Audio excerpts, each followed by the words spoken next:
Assalamualaikum warahmatullahi wabarakatuh. Alhamdulillahi rabbil alamin wa bihi nasta'inu ala umurid dunya waddin. Wassalatu wassalamu ala nabiyyina Muhammadin wa ala alihi wa ashabihi ajma'in, amma ba'd. Saudara-saudara sekalian, semoga senantiasa dirahmati oleh Allah. Kita akan melanjutkan kembali. Ada pantulan ya suaranya Anda. Kita akan melanjutkan kembali kajian dari sifat salat Nabi Sallallahu Alaihi Wasallam. Terakhir kita kemarin adalah membahas tentang turun dari i'tidal menuju sujud ya. Dan Rasul melarang seseorang untuk ada bunyi itu. Ada bunyi ngung gitu, nggak apa-apa ya? Hah?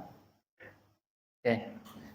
Jadi ketika seseorang hendak sujud, Rasulullah melarang la yabruku kama yabrukul ba'ir. Dia tidak turun seperti turunnya unta. Unta kalau turun mau duduk ya. Nah, itu turunnya adalah depannya dulu baru belakangnya. Oke? Kemarin sudah kita jelaskan bahwa ada dua pendapat yang kuat dalam masalah ini. Pertama, riwayat yang datang di dalam Sunan Abu Dawud dan juga di sini di dalam Sunan An-Nasa'i juga ya, disebutkan bahwa turunnya unta itu meletakkan kedua tangannya, hendaknya perintah di dalam hadis tersebut turunkan kedua tangannya dulu baru kakinya. Begitu ya. Jadi saya jelaskan ada dua versi dan semua ulama sepakat tidak ada yang dicela dari dua versi tersebut, tetapi hanya berselisih yang mana yang lebih bagus. Kenapa? Karena ada perselisihan kuat di dalam lafadz hadisnya. Jadi gerakan pertama yang disebutkan dalam hadis, jangan turun seperti turunnya unta. Hendaknya, kata Rasul, hendaknya dia turunkan kedua tangannya dulu baru lututnya. Berarti gimana prakteknya? Tangan dulu turun, baru lutut ya. Nah ini kalau di Indonesia jarang. Tapi inilah lafadz hadisnya di dalam Sunan Abu Daud dan juga Sunan At-Tirmidzi. Sunan An-Nasa'i. Dan sanad ini adalah sanad yang sahih. Hanya saja para ulama yang lain menganggap bahwa riwayat ini tadi adalah kemungkinannya terbalik. Ini Ibnul Qayyim diantaranya menjelaskannya. Terbalik. Kenapa terbalik? Karena kenyataan unta ketika turun yang mana dulu? Depannya dulu, baru belakangnya. Maka larangan yang dimaksud jangan turun depannya dulu. Berarti depannya manusia kan tangan ya, bagian depan, baru kaki. Sehingga tadi kita bilang ada perselisihan yang kuat. Yang satu memahami teks hadisnya persis seperti yang disebutkan. Yang satu memahami tata cara turun unta. Dilihat seperti turun unta seperti itu berarti maksudnya adalah tidak boleh depannya dulu baru belakangnya. Oleh karenanya menurut para ulama yang selanjutnya atau yang disebutkan di dalam Sahih Bukhari itu tidak turun seperti turunnya unta. Cukup begitu ya penjelasannya. Tidak turun seperti cara turunnya unta. Maka dia turun dengan kakinya dulu, baru kemudian tangannya. Tapi seperti yang kita jelaskan bahwa dua pendapat ini sama-sama kuat, karena masing-masing memiliki teks dalil yang kuat. Yang satu berpegang dengan teks hadisnya, yang satu berpegang dengan teks hadis juga dalam memahami tata cara unta ketika turun duduk. Nah, ada perselisihan yang kuat sehingga para ulama kemudian menyebutkan bahwa tidak ada yang para ulama tadi menjadikan yang salah satu cara tadi tercela. Tetapi mereka berselisih yang mana yang lebih bagus. Itu saja. Baik. Itu diantaranya disebutkan, saya lupa ya, di kitab apa. Pas dicek di episode sebelumnya saya sempat sebutkan kalau nggak salah ya. Di kitab apa tentang masalah tadi yang saya sebutkan. Baik, kita lanjutkan kepada setelah turun. Baik, setelah turun bagaimana cara sujud? Jadi Rasulullah Shallallahu Alaihi Wasallam mengajarkan pertama, Rasul itu bertumpu kepada telapak tangannya. Wa yadummu asabi'ahuma, dan Rasul merapatkan ini ya, jari-jarinya. Rasul merapatkan jari-jarinya. Nah, bentar, ini sambil saya bandingkan sama versi Indonesianya, benar nggak di sini? Ya kan, merapatkan ya. Kalau yang pegang versi Indonesia halaman 256. Merapatkan jari-jari. Jadi bukan diginikan ya. Tapi ketika sujud seperti ini. Berbeda dengan ketika takbir. Takbir tidak renggang banget, tidak rapat banget, tapi di antara. Nah. Kemudian ketika sujud dia rapat. Rasulullah melakukan seperti itu dalam hadis riwayat Baihaqi dengan sanad yang sahih. Dalam hadis riwayat Ibnu Khuzaimah dan Al-Baihaqi juga. Kalau mau rujuk lebih rinci bisa dilihat di referensi bukunya. Kemudian menghadapkan kedua tangan tadi ke arah kiblat. Jadi tangannya tidak miring begini atau miring begini, tapi lurus ke arah kiblat. Jelas ya Pak ya? Kemudian Rasul menempelkan hidung beliau. Ya. Sebelum itu Rasul, kelompatan, menjadikan posisi tangan tadi sejajar dengan dua bahu. Ya, mangkip dua sisi bahu. Terkadang beliau menyejajarkan dengan telinga. Seperti di takbiratul ihram ya. Kita belajar takbiratul ihram, ada dua cara Rasul. Rasul melakukan sejajar dengan telinga dan juga Rasul melakukan sejajar dengan bahu. Baik. Dalam sujud juga demikian posisinya. Terkadang Rasul sejajar dengan bahu, terkadang sejajar dengan telinga. Baik. Kemudian Rasul menancapkan, istilahnya kayak apa ya? Menempel tapi kuat ya. Menempel tapi kayak kayak tekan mungkin tapi nggak terlalu ditekan, tapi kayak apa ya? Jejek gitu. Apa bahasa ini ya? Pokoknya gitu ya. Ngertilah maksudnya. Soalnya bahasa Indonesia juga di sini memantapkan kalau di sini ya. Memantapkan hidung dan dahi beliau di lantai, di tanah. Kemudian Rasul mengatakan kepada kisah yang dulu kita sebutkan ya, tentang seseorang yang sholatnya tergesa-gesa, tidak baik dalam sholat ya, itu menjadi hadis utama dalam tata cara sholat. Rasul mengatakan, idza sajadta, kalau kamu sujud, famakin li sujudik, mantapkan sujudmu. Dimantapkan sujudnya, posisinya jangan ngawang-ngawang kayak kurang nempel. Dimantapkan benar. Terus dilanjutkan ya, setelah itu Rasulullah Shallallahu Alaihi Wasallam juga mengatakan, la sholata liman la yusibu anfahu minal ard. Tidak sempurna sholat seseorang bagi orang yang hidungnya tidak menyentuh ke tanah, ke lantai,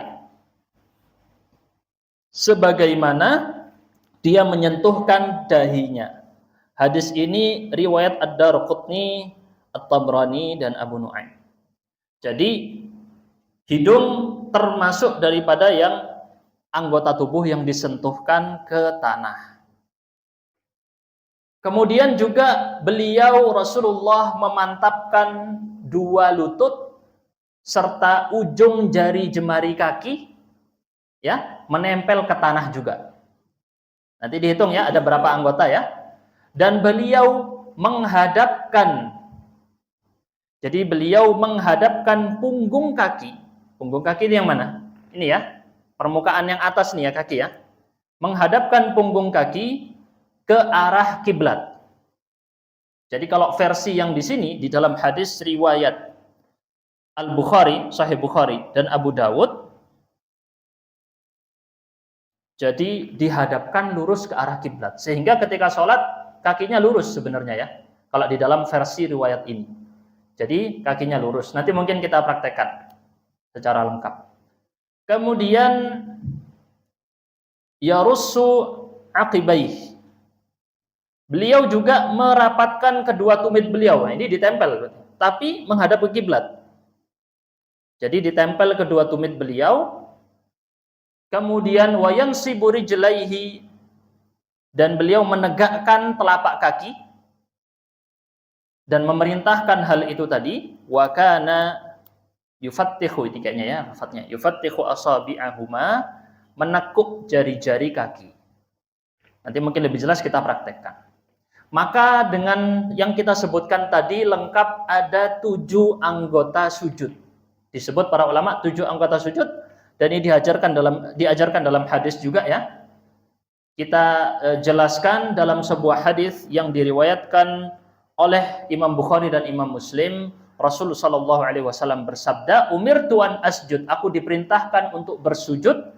Dalam riwayat yang lain, kami umat Islam diperintahkan untuk bersujud di atas 7 tulang. Jadi disebut 7 tulang ya. Pertama beliau menyebut alal jabhah, dahi. Dahi sambil tangan beliau menunjuk ke arah hidung. Sehingga hidung dikategorikan satu anggota dengan dahi.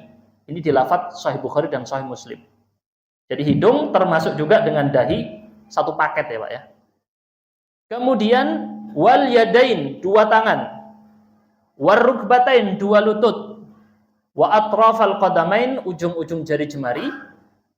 Kemudian Rasul mengatakan wala nakfitat thiyab wasya'ar, dan kami tidak mengumpulkan, menyatukan baju dan juga menyatukan rambut, ngikat rambut.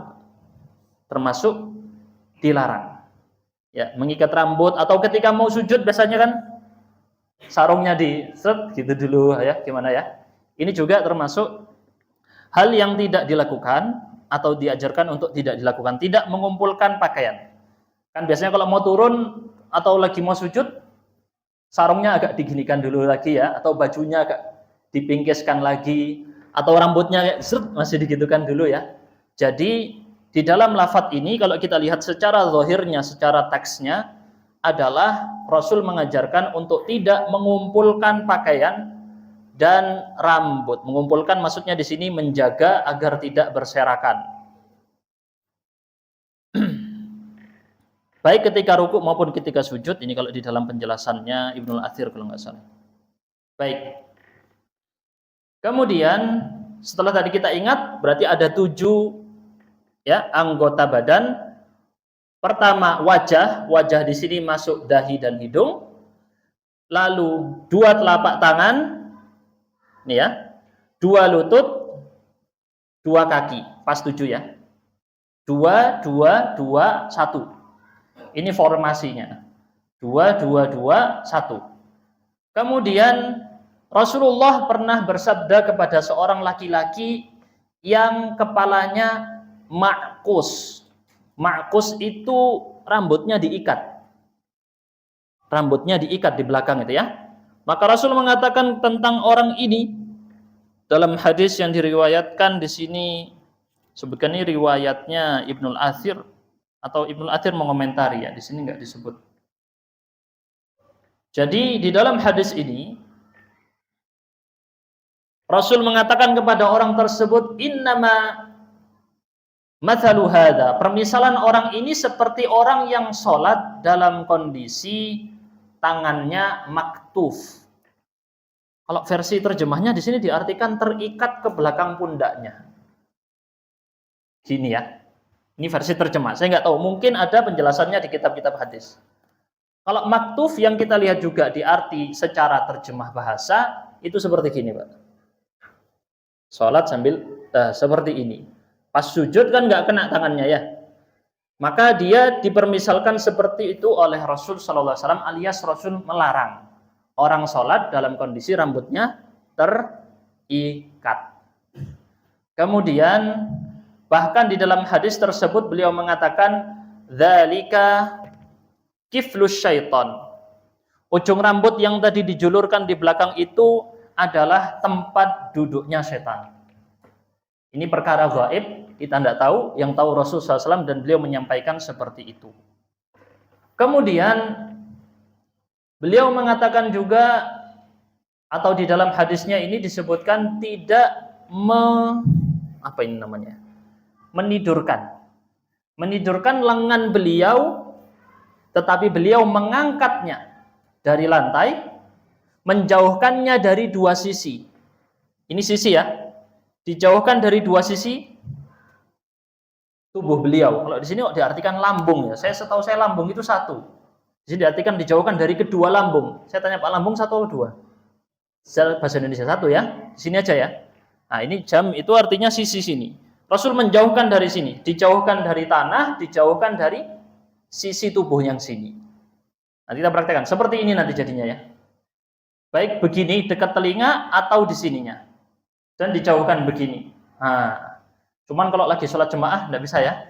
Pak, gitu nanti antum sikut-sikutan. Nah, nggak bisa. Jadi ini ketika sendirian, ketika bisa dilakukan. Kenapa begitu Ustaz? Di mana dalilnya? Nah, kita jelaskan di sini ya. Rasul SAW apa yang beliau lakukan adalah seperti itu, dibentangkan. Dan kemudian sampai-sampai saking lebarnya beliau dalam bersujud tangan beliau ini ya, sampai tampak putih dari ketiak beliau dari belakang. Putih ketiaknya kelihatan. Tapi bajunya bukan pakai yang kayak gini ya Pak ya. Jadi di masa itu ada gaya baju seperti orang ihram umroh haji ya, ihram itu ya. Nah, itu tapi bukan yang ini namanya yang disampingkan gini, bukan, tapi yang ditutupkan begini. Jadi dulu itu disebut dengan dua pakaian. Satu pakaian disarungkan kain, satu lagi pakaian yang ditutupkan di sini. Kalau ada kain enak ya, saya kasih contoh gini. Ada. Tolong ambilkan, saya kasih contoh. Kain ini apa? Sorban. Yang di meja. Tolong. Saya kasih lihat ya. Kenapa kok bisa kelihatan ketiaknya Rasul? Jadi ini diantara pakaian yang sudah nggak ada zaman sekarang atau jarang, kecuali dipakai orang ihramnya. Ini gaya orang dulu berpakaian ya. Jadi pakaiannya tidak dijahit Pak. Yang bawah disarungkan. Nah ini ya. Nah, ini gambaran kira-kiranya seperti ini. Kalau orang ihram kan begini. Nah ini begini Pak. Gini ya. Jadi dia dia tidak dijahitkan. Sehingga ketika sujud, kelihatan ya ketiaknya. Bukan pakaian yang terjahit. Kalau yang terjahit kan nggak kelihatan. Atau mungkin kelihatan karena terlalu lebar ininya. Tapi saya kasih tahu bahwa gaya berpakaian orang dulu di masa Rasul adalah dua pakaian, satu disarungkan, satu ditaruh sini namanya rida. Ditaruh di atasnya sini ya. Kalau nggak salah namanya rida. Jadi rida di atas, izar di bawah.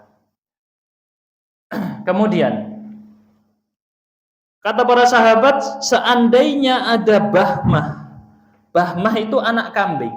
Seandainya ada anak kambing mau lewat di antara tubuh beliau di sini, lewat apa ini ya?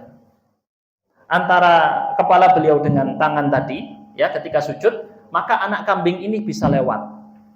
Saking lebarnya beliau dalam sujud tadi. Tentu tadi sudah bilang ya, batasan lebarnya adalah sejajar dengan ini bahu atau dengan telinga. Tapi lebar ya, Rasulullah menjauhkan. Nah, ini termasuk sunnah Rasul yang ditinggalkan di masa sekarang. Ada banyak ya kalau kita lihat sunnah-sunnah Rasulullah yang sudah ditinggalkan. Nah, di sini peran seorang dai harus menghidupkan kembali sunnah-sunnah baginda Rasulullah Sallallahu Alaihi Wasallam. Kita lanjutkan. Bahkan Rasulullah terlihat berlebihan di dalam riwayat ya, dalam melakukan itu sampai para sahabat sebagian mengatakan kami menganggap atau kami dahulu merasa kasihan atau iba melihat Rasulullah melakukan itu saking lebarnya, khawatir gitu, ada rasa khawatir ketika melihat Rasulullah menjauhkan tangannya, lengannya dari sisi tubuh beliau ketika sujud, saking lebarnya. Kemudian kita lanjutkan. Ya, di sini juga Rasulullah memerintahkan irfa' mirfaqaik, angkat kedua sisi sikumu. Angkatlah kedua sikumu ketika dalam sujud. Hadis riwayat Muslim. Kemudian juga beliau bersabda, i'tadilu fis sujud. seimbanglah, mantapkanlah dalam sujud. Wala yabsut ahadukum dhira'ihi imbisatal kalb. Jangan salah seorang dari kalian menidurkan atau membentangkan kedua tangannya seperti anjing.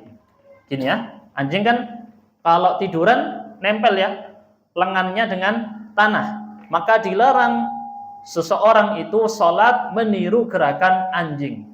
Tadi kita belajar juga dilarang meniru gerakan unta.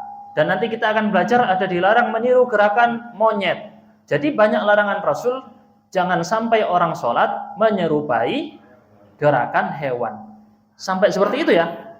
Bagaimana dengan orang yang menjadikan sholatnya bahan bercandaan? Olok-olokan. Lebih parah lagi ya. Dijadikan konten biar viral di TikTok ya. Banyak view-nya. Dipakai mainan sholatnya. Na'udzubillah min dzalik. Nah, kita lanjutkan. Jadi Rasulullah melarang dari hal tersebut dalam hadis riwayat Bukhari, riwayat Muslim, dan banyak sekali ya riwayat-riwayat yang lain. Tidak boleh menempelkan tangan ke tanah atau lantai seperti yang dilakukan oleh anjing. Kemudian oke, cukup. Kita lanjutkan ke poin selanjutnya. Setelah kita tahu gerakan-gerakannya tadi, sekarang juga perlu tahu durasi sujud. Sujud tadi durasinya harus pertama ada wajib tumakninah. Tumakninah nggak boleh tergesa-gesa ya. Dan Rasulullah telah menghukumi orang yang tidak tumakninah, sholatnya batal. Dalam hadis tentang orang yang buruk sholatnya tergesa-gesa, sholatnya dianggap batal. Disuruh ngulang lagi. Maka tidak boleh seseorang sholatnya itu seperti orang yang tergesa-gesa. Seperti mematuknya burung atau ayam. Lagi-lagi bentuk sifat binatang atau hewan tidak boleh sampai serupa dengan itu. Bahkan Rasul mengatakan itu adalah bentuk pencurian terburuk. Orang mencuri di sholatnya adalah orang yang tergesa-gesa. Ngebut sholatnya ya. Balapan. Berapa puluh rakaat, 7 menit Ustaz, viral videonya. Wah, sekarang gara-gara mau viral, apa saja, wes lakukan, pokoknya biar viral. Nah, ini jangan sampai terjadi ya teman-teman ya. Karena tumakninah adalah rukun di dalam sholat. Kalau tidak dilakukan maka sholatnya tidak sah. Ini penting ya teman-teman ya. Kemudian selanjutnya bacaan sujud. Apa saja bacaan sujud? Nah, ini penting juga nih. Pertama yang terkenal Subhana Rabbiyal A'la. Maha suci Allah yang maha tinggi. Kalau kita renungi ini teman-teman ya, kita sedang merendahkan diri di hadapan Allah sehina-hinanya. Sambil kita bilang Allah maha tinggi. Kita merendahkan diri dan kita tinggikan Allah. Kita hinakan diri, kita pujikan Allah. Dan itulah hakikat sebenarnya dalam peribadatan. Tinggalkan semua jabatan, tinggalkan semua tahta, tinggalkan semua, aku orang kaya, gengsi, enggak bisa. Sujud semuanya setara, sama rata, dan ketika sujud kita rendahkan diri kita dan hinakan sehina-hinanya di hadapan Allah. Sampai kita katakan, ya Allah, di sini Engkaulah yang maha tinggi, aku rendah, aku hina. Ini menjadi hakikat daripada peribadatan, Pak. Kalau kita renungi ini dengan benar-benar, Masya Allah. Kemudian bahkan Rasul terkadang membacanya lebih dari 3 kali. Boleh dibaca lebih dari 3 kali, lebih kan ya. Bahkan juga beliau memiliki bacaan-bacaan yang lain. Disebutkan dalam riwayat di sini, bahkan sujud beliau ketika sholat malam adalah mirip dengan lamanya beliau berdiri. Berarti banyak banget bacaannya ya. Rasulullah kalau sholat malam pernah beliau membaca 3 surat panjang, Al-Baqarah, An-Nisa, Ali Imran, dibaca dalam sholat malam. Kita Al-Baqarah aja nunggu 3 bulan baru selesai ya. Rasulullah 1 kali sholat malam, Al-Baqarah, An-Nisa, Ali Imran. Padahal beliau sudah dijamin surga. Kalau kita dijamin surga langsung maksiat misalnya ya. Jadi beliau lakukan itu ketika beliau sedang sujud tadi. Ada banyak zikir dan doa yang beliau baca. Di antaranya juga riwayat dengan tambahan wa bihamdihi subhana rabbiyal a'la, wa bihamdihi. Bacaan yang lain subuhun quddusun rabbul malaikati warruh. Bacaan yang lain subhanakallahumma rabbana wa bihamdika Allahumma gfirli. Beliau banyak membaca doa ini di rukuk dan di sujud. Dalam riwayat hadis yata'awwalul Quran, beliau mentakwil, menafsirkan maksud Al-Quran. Rasul diperintahkan untuk melakukan ini. Ada yang tahu ayat apa? Di surat Juz Amma, surat pendek. Bacaannya subhanakallahumma rabbana, tasbih, wa bihamdika, dengan pujian, alhamdu, tahmid, Allahumma gfirli, istighfar. Apa ini? Di surat fasabbih bihamdi rabbika wastaghfir. Maka beliau tafsirkan ayat tadi, Rasul diperintahkan tasbih dengan tahmid, dengan istighfar ya, 3 hal ini, maka Rasul praktekkan dalam bacaan doa subhanakallahumma rabbana wa bihamdika Allahumma gfirli. Saya ulangi lagi Pak, biar kita praktekkan, biar bacaan sujud kita enggak subhana rabbiyal a'la terus gitu ya. Dari masa kecil sampai sekarang usia 20, 30, 40, bacaan sujudnya itu terus ya. Biar beragam, biar semakin menghayati maksudnya. Minta ampun. Subhanakallahumma rabbana wa bihamdika Allahumma gfirli. Urutannya gampang, tasbih dulu, lalu ada tahmidnya, lalu ada istighfarnya. Saya ulangi lagi biar hafal ya. Subhanakallahumma rabbana wa bihamdika Allahumma gfirli. Oke, sudah hafal sekarang, nanti dipraktekkan ketika sholat. Entah dibaca tambahan atau dibaca sendiri. Jadi subhana rabbiyal a'la selesai dibaca 3 kali, lalu tambah yang itu. Dibikin beragam bacaannya. Ini adalah syariat di dalam sujud. Dan banyak lagi ayat atau hadis-hadis yang lain, bacaan-bacaan Rasul yang intinya memuji Allah dan minta ampun. Isinya itu pasti. Jadi ada banyak ya. Yang lain-lain bisa dicek di buku ini nanti kalau dilihat di lemari ya, ada di situ kumpulan bacaannya sampai kalau di sini ada 12. Ada 12 bacaan sujud yang semuanya merujuk kepada hadis-hadis yang insya Allah sahih. Baik, berikutnya ketika sujud tapi dilarang membaca Al-Qur'an pas sujud. Jadi Rasul melarang hal tersebut ya. Rasul melarang membaca Quran di rukuk dan sujud dan memerintahkan untuk banyak berusaha doa. Dibanyakkan doanya di dalam sujud. Dan Rasul mengatakan aqrabu ma yakunul 'abdu min rabbih wa huwa sajid. Posisi terdekat, kondisi terdekat seorang hamba di dunia dengan Allah adalah kondisi ketika sujud. Itu kondisi kita terdekat dengan Allah. Maka karena itu menjadi kondisi terdekat seorang hamba dengan Allah selama di dunia, maka disuruh aktsiru ad-du'a fihi, kata Rasul. Banyakkan doa di waktu sujud. Banyakkan doa, apapun doa yang mau antum minta, urusan dunia, urusan akhirat, minta di waktu sujud. Bahkan para sahabat dulu diriwayatkan atau para salaf dulu ada yang meminta urusan-urusan dapur. Minta urusan dapur. Dan Allah mencintai hambanya yang menggantungkan dirinya kepada Allah, terutama dalam meminta. Kemudian Rasul memiliki sunnah, yaitu sujudnya dilamakan. Sujudnya beliau dilamakan.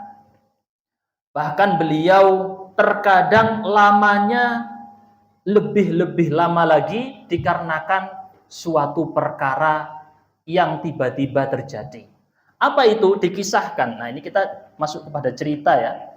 Kisah ketika Rasul Shallallahu Alaihi Wasallam, diriwayatkan kisah ini oleh An-Nasai dan Ibnu Asakir, dinilai sahih oleh Al-Hakim dan Adz-Dzahabi. Suatu saat Rasulullah Shallallahu Alaihi Wasallam menjumpai kami di dalam salah satu sholat di siang hari, entah itu sholat duhur atau asar ya di sini. Sambil beliau membawa cucu beliau Hasan atau Husain. Di sini ada ragu. Mungkin Hasan, mungkin Husain. Periwayatnya ada ragu ya. Maka kemudian Nabi Shallallahu Alaihi Wasallam maju dan meletakkan cucu beliau tadi di posisi kaki sebelah kanan. Masih kecil ya anaknya ya. Kemudian beliau takbir untuk sholat. Lalu beliau sholat dan beliau sujud. Ketika itu beliau sujud dalam tempo yang sangat lama. Jadi di tengah-tengah sholat tadi sujudnya lama banget. Jadi sholatnya sholat jemaah. Entah zuhur atau asar, ada keraguan ya. Terus sahabat yang meriwayatkan ini sampai saking lamanya ya, dia ngangkat kepalanya, ngintip ya. Ada apa ini? Ngintip ini. Nah, terus dia lihat ada si anak tadi, cucu tadi, entah Hasan atau Husain, ternyata lagi di punggungnya Rasul Shallallahu Alaihi Wasallam. Dalam kondisi beliau sujud, imamnya Rasul waktu itu. Si anak tadi naik menunggangi Rasul di sini, di punggung. Si sahabat tadi ngintip itu tadi ya, terus turun lagi. Oh, balik lagi sujud. Dan ini tidak membatalkan dia ya ketika ada kebutuhan. Kemudian selesai sholat, orang-orang bertanya, wahai Rasulullah, tadi engkau sholatnya sujudnya kok lama banget. Sampai kami menyangka terjadi sesuatu. Mungkin Rasul pingsan gitu ya.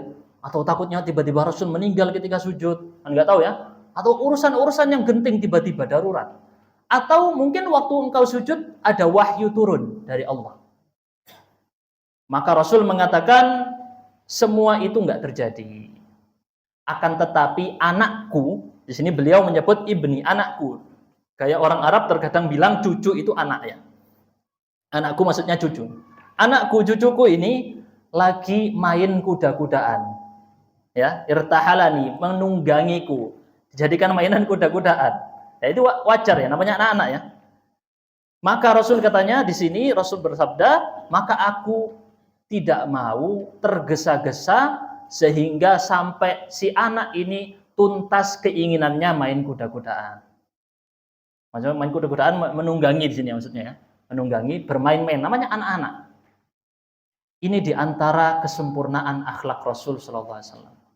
Dan ini juga buat bapak-bapak, buat teman-teman di sini, jangan mudah memarahi anak-anak yang bermain di masjid. Iya kita atur, iya kita tata ya, agar tidak berisik. Tapi jangan sampai membuat si anak tadi takut untuk ke masjid.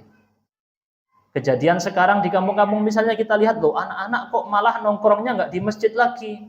Nongkrongnya di jalan-jalan. Nih saya di kampung saya, di tempat tinggal saya di Jawa Timur ya. Anak-anak nongkrongnya di jalan-jalan, waktu sholat nggak datang ke masjid. Berbeda dengan waktu masa saya dulu, anak-anak ramenya nongkrongnya di masjid. Main di masjid. Akhirnya kalau sholat jemaah, sholat bareng di situ. Sehingga terbina sejak kecil, hatinya sudah mulai lengket dengan masjid. Sampai dia tumbuh dewasa, tumbuh di masjid. Di sini dilihat berarti ada hal yang lebih penting daripada sekedar kita aduh Ustaz berisik anak-anak. Namanya anak-anak. Pasti berisik Pak ya. Nggak mungkin nggak berisik. Kita bisa atur semampu kita, tapi jangan sampai membuat anak tadi membenci ke masjid. Contohnya Rasul SAW sendiri. Membawa cucunya. Dan cucunya mainan. Bermain dengan Rasul ketika jadi imam. Kita lihat kisah yang selanjutnya ya. Dalam kisah yang selanjutnya juga. Suatu ketika beliau sedang sujud. Al-Hasan dan Al-Husain loncat ke atas punggung beliau. Jadi beliau lagi sholat, sujud, Hasan dan Husain naik lompat ke atas punggung beliau. Orang-orang yang melihat itu melarang, jangan, gitu ya. Para sahabat melarang. Rasul, apa yang dilakukan oleh Rasul? Ketika beliau sedang sujud, beliau memberi isyarat, biarkan mereka. Jadi melakukan Rasul ketika sujud, melakukan isyarat dengan gerakan tubuh. Ini diantara dalil bolehnya menggerakkan tubuh untuk isyarat dalam kondisi diperlukan. Tidak dilarang. Karena Rasul memberi isyarat kepada para sahabat yang tadi menegur anak-anak ini main, disuruh biarkan. Da'huma di sini ya. Diperintahkan untuk ditinggalkan, dan selesai sholat Rasulullah meletakkan kedua cucu tadi di atas paha beliau dan bersabda, man ahabbani falyuhibba hadain. Barang siapa yang mencintaiku, hendaknya dia mencintai dua anak ini, yaitu Al-Hasan dan Al-Husain. Ini diantara kasih sayang beliau kepada anak-anak dan anak-anak tetap dijaga walaupun dalam kondisi sholat. Sempurna sekali beliau ya. Mungkin kalau kita kesel gitu. Ini anak ini ramai banget. Udah suruh jangan ke masjid lagi gitu. Ini jangan sampai kita melakukan hal itu. Kita bisa atur, Pak. Seperti yang mungkin sempat saya ajarkan, di sela-sela anak ditaruh sebelahnya, sampingnya gitu ya. Dan itu wajar, anak-anak main itu wajar, biarkan saja. Yang penting mereka kita ajarkan pelan-pelan, di masjid tidak boleh rame ya, di masjid pelan-pelan. Nanti lama-lama mereka akan mengerti. Seperti itulah anak-anak dalam menjalani hidup ya. Kita lanjut berikutnya, keutamaan sujud. Di sini pengarang menyebutkan ada 2 buah keutamaan sujud. Pertama, suatu saat Rasulullah SAW bersabda dalam hadis yang diriwayatkan Imam Ahmad dengan sanad yang sahih. Beliau mengatakan, tidak ada seorang pun dari umatku kecuali aku mengenalnya di hari kiamat. Bayangkan ya, orang Indonesia berapa yang muslim? 100-an juta lebih. Rasul tahu semuanya nanti di hari kiamat. Satu pun nggak ada yang tidak beliau ketahui. Semuanya tahu. Ini baru orang Indonesia tok ya. Di zaman sekarang gimana dengan zaman dulu? Saking banyaknya umat Islam, miliaran Pak. Lebih mungkin nggak tahu triliun atau gimana. Yang itu Rasulullah kenal semuanya di hari kiamat. Kok bisa? Para sahabat bertanya, gimana engkau mengenal mereka wahai Rasulullah? Sedangkan waktu itu manusia sangat banyak di hari kiamat nanti. Beliau mengatakan, gimana pendapatmu? Andai kata kamu masuk ke kandang ternak lumbung. Jadi ternak itu biasa ditaruh di lumbung biar mereka terhangatkan ya. Kamu masuk kandang ternak, di dalamnya ada kumpulan kuda warna hitam legam, banyak kuda warna hitam. Lalu di antaranya ada kuda yang wajahnya ada putih-putihnya, terang. Ya. Ini namanya ghur, aghor, atau di sini aghor jamaknya ghur. Muhajjal, muhajjal itu putih di kaki dan di tangan dan kakinya, maksudnya kaki-kakinya. Kuda yang lain hitam legam. Ada kuda yang kepalanya putih, sininya dahinya ya. Biasanya garis gini, sampai hidung atau di dahinya gini. Kemudian di kakinya putih. Maka Rasul mengatakan, gimana? Kalau kalian lihat kuda kayak gitu, bisa bedakan atau tidak? Gimana Bapak jawabnya? Bisa ya? Gampang ya? Ya bisa tentu, kata para sahabat iya. Maka Rasul mengatakan, maka umatku pada hari itu, ya, mereka memiliki ghur. Ghur itu apa? Cahaya putih atau warna putih di dahi. Dikarenakan mereka di dunia melaksanakan sujud. Dan beliau mengatakan muhajjalun, terwarnai putih cahaya di tangan dan kakinya. Dikarenakan apa kalau ini? Wudu. Jadi wudu yang kita lakukan, sujud yang kita lakukan akan menjadi tanda nanti di hari kiamat. Kalau orang Ustaz, ada orang wudhunya cuma 2 kali setahun Ustaz. Kapan? Idul Adha, Idul Fitri ya. 2 kali tok wudhunya. Gimana itu? Khawatir nanti gak kelihatan ya. Nah, kita lanjut. Yang kedua, Rasulullah di sini juga bersabda tentang kejadian di neraka.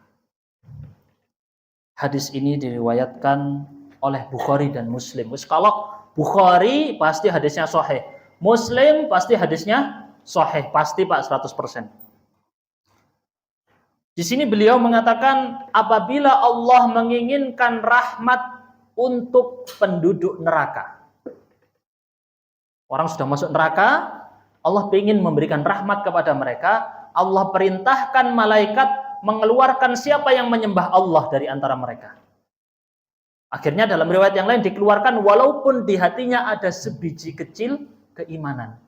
Dikeluarkan dari neraka. Ini sempat saya ceritakan tentang kisah orang yang terakhir keluar dari neraka itu ya. Yang dia sampai membuat tertawa Rasulullah SAW dan juga dia diberi ganjaran. Ini bayangkan Pak, orang terakhir keluar dari neraka, dia itu dapat ganjaran dunia 10 kali lipat. Ini tingkatan level surga terendah. Seperti itu. 10 kali lipat dari apapun yang dia diinginkan di dunia. Dikasih 10 kali lipatnya. Nah, kemudian di dalam hadis ini, maka para malaikat mengeluarkan penduduk neraka yang beriman tadi. Jadi ada penduduk neraka yang muslim, yang beriman, masih masuk neraka dulu dicuci dosanya. Kemudian mereka dikeluarkan, ketahuan dari mana? Dari bekas sujud mereka. Para malaikat tahu, maka Allah telah mengharamkan neraka memakan bekas sujud. Jadi misal orang tadi masuk neraka, bekas sujudnya tidak disentuh api neraka sama sekali. Dan juga mereka dikeluarkan dari neraka, dan setiap anak Adam, kata Rasulullah SAW, dimakan oleh neraka kecuali bekas sujudnya. Maksudnya para penduduk neraka semuanya dikenai api neraka kecuali bekas sujudnya. Kalau dalam hadis yang lain yang juga sahih, di antara hal yang memadamkan api neraka adalah tangisan air mata yang menetes karena Allah. Itu akan memadamkan api neraka.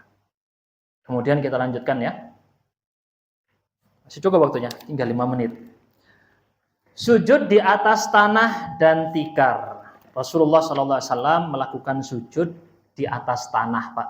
Masjidnya zaman itu dari tanah ya. Kita sudah enak banget ini. Di zaman Rasul masjidnya dari tanah. Jarang sekarang ya. Ada beberapa sebagian kecil sekali, mungkin 0,0% masjid yang masih menggunakan tanah. Dan ini adalah Rasulullah sujud paling sering di atas tanah. Kenapa begitu? Saat apa? Enggak najis apa? Enggak takut tanahnya najis? Rasul mengatakan, ju'ilatil ardu kulluha li wa li ummati masjidan wa tahuran. Khusus untuk umatku, masjid itu adalah tanah di bumi. Semuanya dijadikan masjid, dan tanah juga dijadikan alat bersuci. Khusus untuk umat Rasulullah, umat Muhammad. Para nabi terdahulu tidak memiliki kekhususan ini. Jadi sah orang sholat di atas tanah. Misal antum di negeri yang tidak ada masjid, di perjalanan nggak ada masjid, sah sholatnya di atas tanah. Ustaz, apa nggak takut di sini mungkin ada bekas kencing hewan atau bekas kotoran hewan? Dilihat saja, secara sekilas dilihat. Kalau benar nggak ada, langsung sholat di situ. Karena hukum asalnya tanah, kata Rasul, hukum asalnya suci sampai terbukti ada najis baru dikatakan najis. Ini adalah kaidah fikih. Kaidah fikihnya mengatakan segala hal di sini sifatnya masih suci semuanya, kecuali ada dalil menjelaskan dia najis. Jadi antum jangan khawatir ya. Jalan, misalnya antum jalan di sini. Nah, di tackle ini ya, keramik ini. Kan mungkin kalau ragu-ragu, jangan-jangan tadi ada orang jalan di sini, kakinya dibawa najis kan gitu ya. Akhirnya ragu-ragu. Lah antum nggak jadi melangkah dong. Kita keluar dari masjid ini ragu-ragu terus. Ini tunggu lantainya ini apa? Jangan-jangan ada hewan lewat. Jangan-jangan ada kaki. Atau antum lagi di mes, di kamar ya. Kadang ada orang bawa sepatunya naik ke atas atau gimana. Kalau antum ragu-ragu, ini jangan-jangan ada bekas. Kayak saya misalnya ragu-ragu, Pak, mau nyentuh ini, tunggu, jangan-jangan di sini tadi ada orang nyentuh pakai najis. Kalau kita hukumi dengan ragu-ragu, ya nggak melakukan apa-apa, Pak ya. Mau nyentuh ini ragu-ragu, mau nyentuh ini ragu-ragu, mau melangkah ragu-ragu. Jangan-jangan ini najis, jangan-jangan ini najis. Jadi hukum asalnya sesuatu adalah suci sampai ada bukti di situ najis. Kalau nggak ada bukti najis, berarti dia masih suci. Jelas ya? Baik. Dalilnya diantaranya adalah hadis yang barusan tadi. Baik, sebagai penutup juga di sini Rasul menunjukkan bahwa Rasul juga sujud di atas, bahkan pernah Rasul sujud di atas tanah yang berlumpur, campur air. Ketika itu Rasul mendapatkan mimpi bahwa beliau sujud di malam Lailatul Qadar. Jadi mimpi tersebut tertafsirkan dan kejadian betul ketika beliau sujud tersebut, sujudnya di atas tanah dan air. Campur tanah, campur air. Karena dulu atapnya Masjid Nabawi itu terbuat dari pelepah kurma. Sehingga hujan itu netes tembus ya. Dan beliau membiarkan bekas lumpur di wajahnya. sehingga para sahabat melihat. Di antara sunnah juga setelah sujud jangan langsung dibersihkan bekas tanahnya. Ini sunnah Rasul, ketika Rasul setelah sujud bekas tanah masih terlihat di dahi beliau. Dibiarkan dulu, nanti baru dibersihkan setelah jarak. Ini sunnah Rasul Shallallahu Alaihi Wasallam. Kemudian Rasul juga sujud terkadang di atas khumrah. Apa itu khumrah? Khumrah itu kain, Pak. Ukurannya seukuran untuk dahi. Jadi dia kayak sejadah tapi kecil ya. Dan juga Rasul juga sujud di atas tikar permadani atau ya kayak sejadah kita gini ya zaman sekarang. Beliau juga melakukan hal tersebut, bahkan juga Rasul sholat di atas tikar beliau atau permadani beliau warnanya sudah hitam saking seringnya dipakai. Pemimpin negara. Saking beliau itu kaya loh, Rasulullah itu kaya, tapi untuk ganti permadaninya sendiri, tikar beliau untuk sholat saja beliau tidak mampu. Bukti bahwa beliau saking lomannya, harta yang beliau miliki langsung disedekahkan. Tidak masuk ke dalam rumahnya begitu lama. Terbukti dari tikarnya beliau yang sudah hitam legam, udah terlalu sering dipakai. Baik, cukup segini dulu. Di sini akan saya tunjukkan dulu tata cara sujud sebagai penutup ya. Boleh dibantu rekamkan ya. Pertama di sini ketika turun, saya mungkin arahkan gini ya. Nah, agak miring gini walaupun bukan ke kiblat ya, biar tahu dulu. Jadi pertama kalau versi yang mana ini? Versi yang hadis Abu Daud dan An-Nasai, tangannya dulu. Begini ya. Nah, baru kemudian kaki. Ini bagi yang berpegang dengan teks hadisnya. Bagi yang berpegang dengan teks hadis Sahih Bukhari tetapi dia memaknai, kan dilihat dari tata cara unta itu turun depannya dulu. Berarti kalau kita turunnya belakang dulu. Nah, ini dulu ya. Lutut dulu baru tangan. Kemudian ketika sujud perhatikan, tadi kita lihat tumitnya Rasulullah apa ditempelkan, jari jemari dihadapkan ke kiblat semampunya. Kemudian seperti ini, hidung ditempelkan, dahi ditempelkan, tangan posisinya sejajar dengan bahu, begini ya, atau sejajar dengan telinga, begini.